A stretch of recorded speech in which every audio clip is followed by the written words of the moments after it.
कि बिहार में कानून व्यवस्था को कायम कराने के लिए जो आंदोलन करने की जरूरत पड़ेगी करेंगे, लेकिन बिहार में शोषित दलित वंचितों पर, पिछड़ों पर अत्याचार और जुल्म बंद होना चाहिए।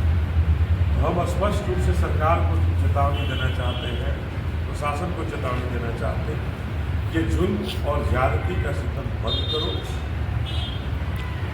और शोषित दलित वंचित पिछड़ों अति पिछड़ों पर जो अत्याचार हो रहा है उस अत्याचार में जो भी हो उसको सजा दिलाने का काम करो, न्याय दो और एक गारंटी निश्चित रूप से आप दीजिए जो शोषित दलित वंचितों पिछड़ों पर अत्याचार हमारे बिहार के अंदर नहीं होगा, इस बात की गारंटी आवश्यकता। कहा जा रहा है, देखिए, कुशवाहा समाज को ही मारने की बात नहीं हो रही है, यहाँ हर वो वर्ग, अब आनंद मोहन जैसे अपराधी को जेल से छोड़ा जाता है तो जेल से छुड़ा करके कानून में संशोधन करके, जेल मैनुअल में संशोधन करके आनंद मोहन एक नहीं, उनके जैसे सैकड़ों अपराधियों को बिहार के जेल से छोड़ा गया।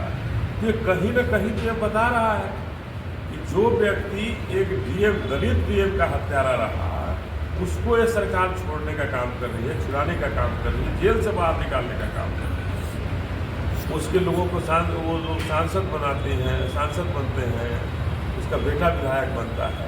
तो ये कहीं न कहीं तो ये बता रहा है कि हम वैसे माफियाओं के साथ नतमस्तक हो गई है सरकार कि अपराध करो, हम तुमको जेल से छुड़ा। आलोक मेहता गए थे वहाँ भाजपा में, तो बोले कि हमारे ही समाज को, वहाँ समाज की बात नहीं है, ये दलितों के साथ भी अत्याचार हो रहे हैं, जुल्म हो रहे हैं, लगातार जुल्म ज्यादती हो रहे हैं।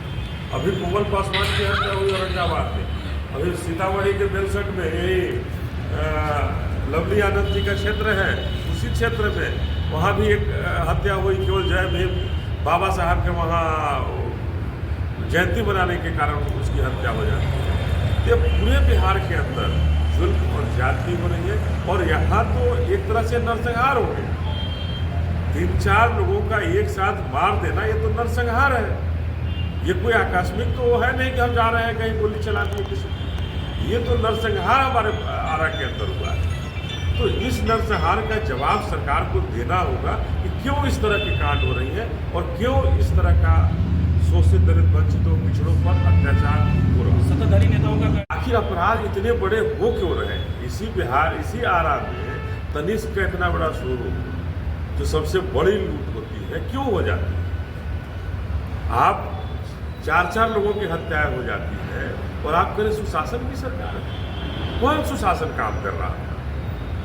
कौन सा ऐसा सुशासन था कि उसके पास उतना आर्म्स पहुंच गया, हथियारों के पास आर्म्स पहुंच गया और भरे बाजार में इतने भीड़ में उसकी कितना बड़ा दुस्साहस था, कितना बड़ा अपराधी था, कितने बड़े भीड़ में लोगों के बीच में उसने एक नरसंहार कर दिया, 8 आदमी को गोली मार दिया।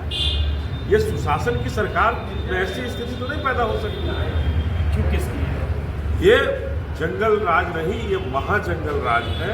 ये नीतीश कुमार जी के मानसिक हालात ठीक नहीं है, ये सब लोग जानते हैं कि उनके हालात ठीक नहीं है। वो आज के समय में निश्चित रूप से सत्ता के शीर्ष पर बैठे बिहार में, लेकिन सत्ता उनके हाथों में नहीं है। सत्ता उनके नाम पर कहीं न कहीं कोई माफिया, कोई दूसरे लोग चला रहे हैं जो बिहार को अपराध की तरफ और महाजंगल राज की तरफ भेजा है।